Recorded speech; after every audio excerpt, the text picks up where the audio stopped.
আসসালামু আলাইকুম রহমতুল্লাহি ওবরকাতুহু। সম্মানিত দর্শক, সরকার অর্থাৎ বিএনপি সরকার ঋণের জন্য দাঁড়ে দাঁড়ে ঘুরছে। যত অর্থনীতিবিদ আছেন এবং অর্থ সংক্রান্ত যে সকল পত্রপত্রিকা রয়েছেন এবং দেশ বিদেশের যারা এই সরকারের অর্থনৈতিক বিষয়াদি নিয়ে আলাপ আলোচনা করেন, বিচার করেন, বিশ্লেষণ করেন, তারা সবাই এক বাক্যে বলছে যে এই সরকারের প্রথম, প্রধান এবং শেষ অথবা একমাত্র বিপদ হলো অর্থনৈতিক বিপদ এবং বিপত্তি। এই অর্থনৈতিক বিপত্তি কাটিয়ে ওঠার জন্য ইমিডিয়েটলি তার দুই ধরনের অর্থ দরকার। একটি অর্থ হলো অভ্যন্তরীণ যে উৎস রয়েছে সেই উৎস থেকে টাকার মান বজায় রাখার জন্য বা টাকার মানকে ধরে রাখার জন্য অভ্যন্তরীণ উৎস থেকে টাকা দরকার। সে টাকা আসবে কোত্থেকে? ব্যবসা বাণিজ্য থেকে, কর থেকে, অবগারি শুল্ক থেকে, ভ্যাট থেকে। আর এর বাইরে আসতে পারে কোত্থেকে? আমাদের যে ব্যাংকিং ব্যবস্থা রয়েছে সেই ব্যাংকিং ব্যবস্থা থেকে ঋণ নেওয়া। এটা হলো স্থানীয় মুদ্রাতে।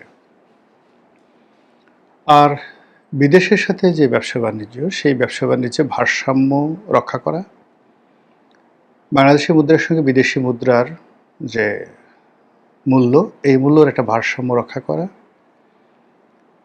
আমরা বিভিন্ন সময় বিদেশ থেকে যে ঋণ নিয়েছি তার পরিমাণ এখন সম্ভবত ১,০০,০০০ মানে ২৫,০০০ কোটি ডলার, মানে ১২৫ বিলিয়ন মার্কিন ডলার।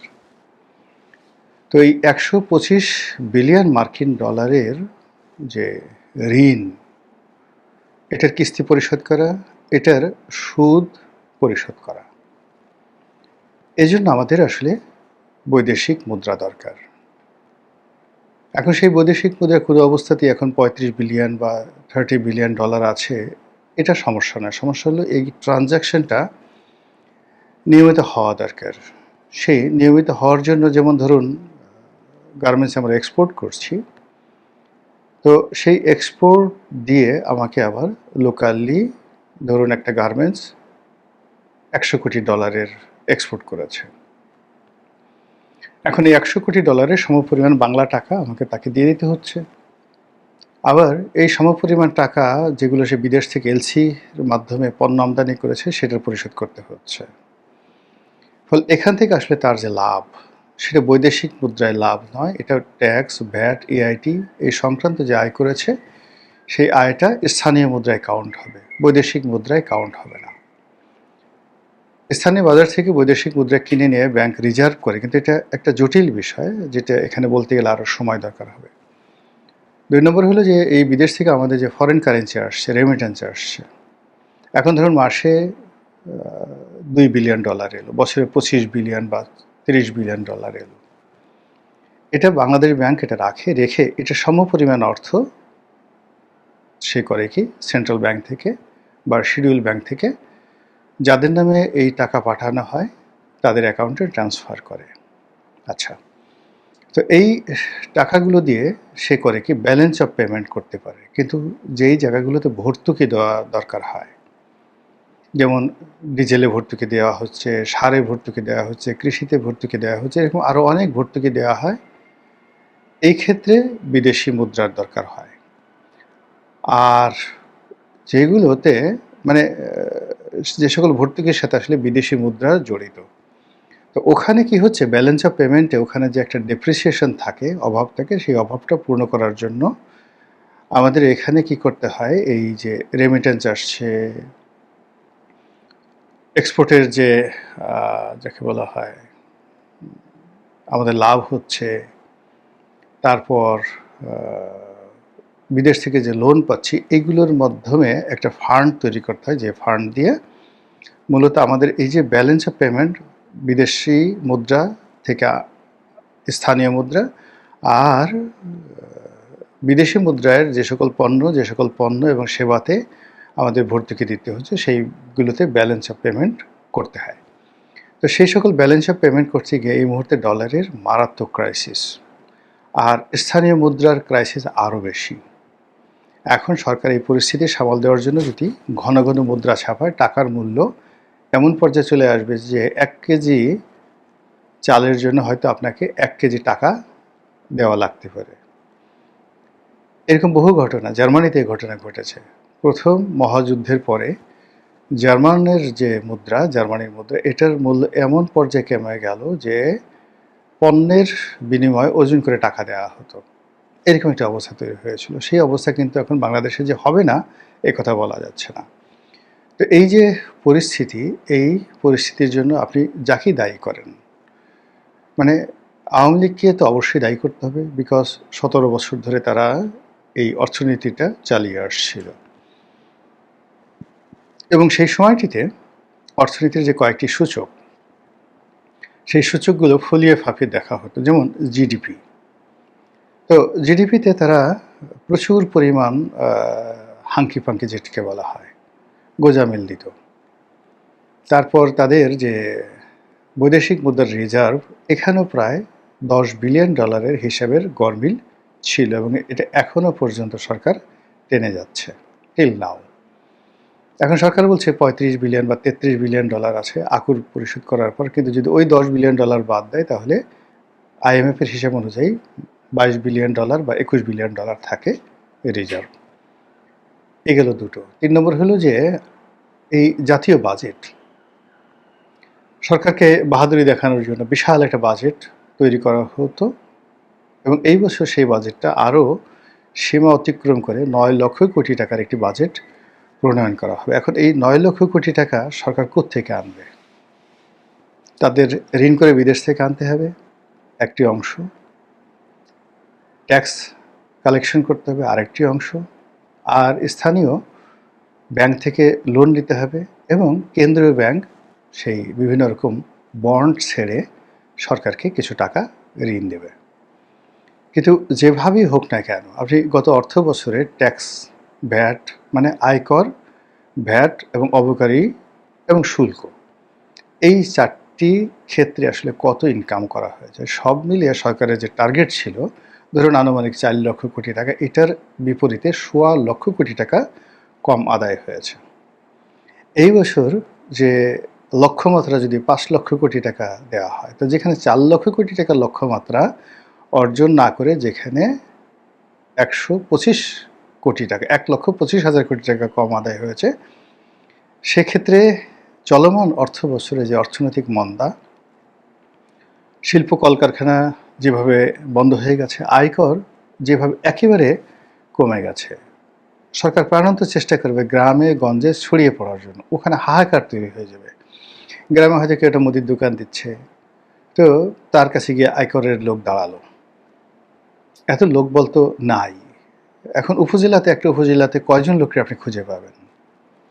তারপরে একটি জেলাতে কয়জন লোককে আপনি খুঁজে পাবেন, যেখানে মুদির দোকান পর্যন্ত গিয়ে আপনি সেই আয়করের ভিত্তি, ধরুন আপনি আরও 10 লাখ লোককে আনলেন আয়করের আওতায়, এবং গড়ে 5,000 টাকা করে আপনি নিলেন, কত টাকা আপনি পেলেন বলেন? এতে করে হয় না। মূল যেটা হয় সেটা হলো কর্পোরেট ট্যাক্স, ব্যবসা বাণিজ্যের আয় বৃদ্ধি, ব্যাংক, বিমা থেকে শুরু করে মানুষের ট্রানজ্যাকশন, অর্থনৈতিক কর্মকাণ্ড, মানে এইগুলো দিয়ে আপনাকে আসলে অর্থনীতির যে প্রবাহটা, এটি আপনাকে চালু রাখতে হবে। নদীর যে প্রবাহ, এখন আপনি নদীর প্রবাহ নিচে থেকে, আপনি সারফেস থেকে ডিপ টিউবওয়েল বসে পদ্মা নদী চালাতে পারবেন না, কখনো চালাতে পারবেন না। এটার একটা সার্কেল আছে, আকাশ থেকে বৃষ্টি পড়ে, ভূগর্ভস্থ পানির একটা স্বাভাবিকতা থাকে, সাগর থেকে সেই জোয়ারের সময় পানি আসে, আবার ভাটার সময় সেখান থেকে চলে যায়, উজান থেকে সেই ঢলের পানি নেমে আসে, মানে গঙ্গোত্রী হিমবাহ থেকে, কৈলাস টিলা থেকে যে প্রবাহ, এইগুলোর একটা সার্কেল আছে। সেই সার্কেলের সঙ্গে জলীয় বাষ্প সব মিলিয়ে পদ্মা, মেঘনা, যমুনা, ব্রহ্মপুত্র, এসব বড় বড় নদীর প্রবাহ ঠিক থাকে। কিন্তু আপনি যদি একটা পুকুর, ছোট্ট একটা পুকুর, সেটি বৃষ্টি পানিতে ভরতে চান, ইটস ওকে, বা ছোট্ট একটা পুকুর বা সুইমিং পুল আপনি সারফেসের পানিতে ভরতে চান, সেটা ওকে। তো একটা রাষ্ট্রের যে টোটাল অর্থনৈতিক যে প্রবাহ, এই অর্থনৈতিক প্রবাহ অনেকটা প্রাকৃতিক যে নদীর প্রবাহ বা সমুদ্রের যে প্রবাহ, ঠিক ওই রকম অর্থনীতিটা। সবগুলো সূচক যদি স্বাভাবিক না থাকে তাহলে একটা অর্থনীতি ভালো চলে না। তো এই মুহূর্তে সরকারের জন্য একটা সিঙ্গেল অর্থনীতির যে সূচক তাদের ফেভারে নেই, বরং সবগুলো বুমেরাং উল্টো হয়ে গেছে। এই পরিস্থিতি যখন কেউ সামাল দিতে চায় তখন তাকে সেই যে ব্রিটেনের যখন বিশ্বমন্দায় গেল দ্বিতীয় বিশ্বযুদ্ধের পরে এবং প্রথম বিশ্বযুদ্ধের পর, বা ইংল্যান্ডে বাইরে গিয়ে আমেরিকাতে যে বিশ্বমন্দা শুরু হলো, দ্য গ্রেট ডিপ্রেশন 1927 থেকে 1933, এই 5টি বছর, ঠিক ওই সময়টিতে যেভাবে তাদের অর্থব্যবস্থা চলেছে, যেভাবে সরকারকে সংকোচন নীতিতে চলতে হয়েছে, যেভাবে মুদ্রা বাজারকে সংকুচিত করতে হয়েছে এবং সরাসরি রাষ্ট্রীয় ব্যয় 1/3 নামিয়ে আনতে হয়েছে, মিলিটারিকে কাটছাঁট করতে হয়েছে, পুলিশকে কাটছাঁট করতে হয়েছে, রাষ্ট্রীয় কর্মকর্তা কর্মচারীদেরকে চাকরি থেকে বাদ দিতে হয়েছে, এর কোনো বিকল্প নাই। এছাড়া এই ধরনের মহামন্দা মানে কখনো কেউ মোকাবেলা করতে পারেনি। হিটলার শুধু করেছিল যুদ্ধ বাঁধিয়ে দিয়ে। হিটলার যেটা করতো সেটা হলো অন্য দেশগুলো দখল করত, তারপর সেখানকার ট্রেজারি চুরি করে তারপর শেষে পরিস্থিতি সে সামাল দিয়েছিল। একই অবস্থা কিন্তু নেপোলিয়ন বোনাপার্ট করেছিলেন। অর্থাৎ একটা দেউলিয়া রাষ্ট্র ফ্রান্স রেভলিউশনের পরে প্রায় 12 বছর এটা কন্টিনিউয়াসলি দেউলিয়া হতে থাকলো। এই অবস্থায় নেপোলিয়ন যখন ক্ষমতা এলেন তিনি দেখলেন যে কোনো অবস্থাতেই তিনিও ক্ষমতা থাকতে পারবেন না এবং কোনো অবস্থাতেই তার যে রাষ্ট্রীয় কোষাগার এটি পূর্ণ করতে পারবে না, কাউকে বেতন দিতে পারবেন না এবং তাকে ক্ষমতা ছেড়ে যেতে হবে। এই জন্য তিনি যে কাজটি করলেন, তিনি যুদ্ধ বাঁধিয়ে দিলেন এবং সে একটার পর একটা যুদ্ধ, এবং সেই যুদ্ধ বাঁধিয়ে বিভিন্ন দেশ থেকে সে টাকা লুট করে তারপর ফ্রান্সের অর্থনীতি তিনি ঠিক করলেন। এই যে ট্রাম্প ইরানের সাথে যে যুদ্ধ বাঁধালো, ভেনেজুয়েলার সাথে যুদ্ধ বাঁধালো, এর কারণ হলো ট্রাম্পের একই অবস্থা। এখন আমেরিকাতে মানে সেখানে মূল্যস্ফীতি, মুদ্রাস্ফীতি এমন একটা পর্যায়ে পৌঁছে গেছে, রাষ্ট্রীয় ঋণ এমন একটা পর্যায়ে পৌঁছে গেছে যে এটি আর ট্রাম্প সামাল দিতে পারছে না। ফলে যে কোনোভাবে তাকে ডাকাতি করে হোক কিংবা ছিনতাই করে হোক, রাহাজানি করে হোক রাষ্ট্র চালাতে হবে। এই কারণে সে একেবারে ইরানের সাথে যে যুদ্ধটা বাঁধিয়ে দিল এবং এই যুদ্ধে সে জয়লাভ না করার কারণে তার পরিস্থিতি আরও খারাপ হয়েছে। এখন আমরা কি যুদ্ধ করতে পারবো? কক্ষণই পারবো না, আমাদের সেই সামর্থ্য নেই। আমরা কার সাথে যুদ্ধ করব? 2 নম্বর হলো আমরা কি খুব বেশি ঋণ করব, বা আমরা কি সেই যে ইংল্যান্ডের সেই বিখ্যাত অর্থমন্ত্রী, আমার এই মুহূর্তে নামটা মনে আসছে না, বিখ্যাত অর্থনীতি মানে যাকে বলে অর্থনীতিবিদ এবং অর্থমন্ত্রী, যার সঙ্গে উইনস্টন চার্চিলের খুব গণ্ডগোল হতো, খুব বিখ্যাত, পরে তিনিও প্রধানমন্ত্রী হয়েছিলেন। তো সেই ভদ্রলোক যেভাবে ইংল্যান্ডকে নিয়ে এসেছিলেন সেখানে, অথবা সেই মার্কিন প্রেসিডেন্ট, সেই দুইজন যে মার্কিন প্রেসিডেন্ট, খুবই রোগাসুগা একজন মার্কিন প্রেসিডেন্ট, তার নাম ওই মুহূর্তে আমার মনে আসছে না, আপনারা ইতিহাস থেকে দেখে নেবেন গুগল থেকে, 1925 সাল থেকে 1933 সন পর্যন্ত। এরপরেও তিনি হয়েছিলেন, এই প্রবলেমটা তিনি সলভ করেছিলেন, সেই গ্রেট মহামন্দা।